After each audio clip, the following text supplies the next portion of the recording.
నేను గింత మంచిగా మాట్లాడితే నువ్వేంది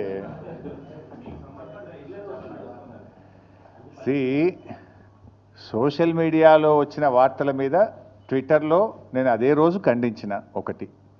రెండు, చివరికి మా నాయకులు దాసోజు శ్రవణ్ గారు ఎర్రోల శ్రీనివాస్ గారికి చెప్పి పోలీస్ స్టేషన్లో కంప్లైంట్ కూడా ఇచ్చి ఆ కంప్లైంట్ను కూడా నా ట్విట్టర్లో పోస్ట్ చేసి ఇటువంటి ఫేక్ ప్రచారం నమ్మొద్దని, తక్షణమే డీజీపీ గారు వీళ్ళ మీద చర్యలు తీసుకోవాలని చెప్పి కూడా నేను రాష్ట్ర డీజీపీ గారిని కోరిన విషయం కూడా మీ అందరికీ తెలిసిందే కదా. ఏం రగ్గారు?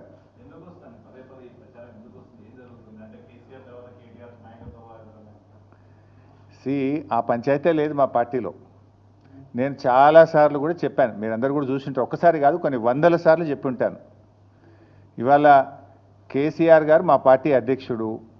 ఆయన యొక్క ఆదేశాలను తూచా తప్పకుండా పాటించే ఒక క్రమశిక్షణ కలిగిన కార్యకర్త హరీష్ రావు అని చెప్పిన.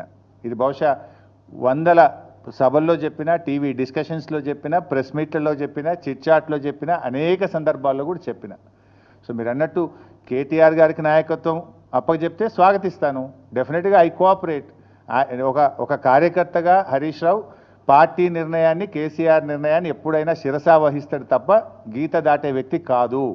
ఇది నా 25 ఏళ్ల రాజకీయ ప్రస్థానం చూపిస్తుంది. 25 ఏళ్ళ నుంచి నేను బీఆర్ఎస్ పార్టీలో ఉన్నాను. పార్టీ జెండా పుట్టుక నుంచి ఈ రోజు వరకు కేసీఆర్ గారి అడుగుజాడల్లో వారి సూచనలకు అనుగుణంగా పనిచేసేటువంటి ఒక కార్యకర్తగా హరీష్ రావు పనిచేసిండు, రేపు కూడా చేస్తాడు.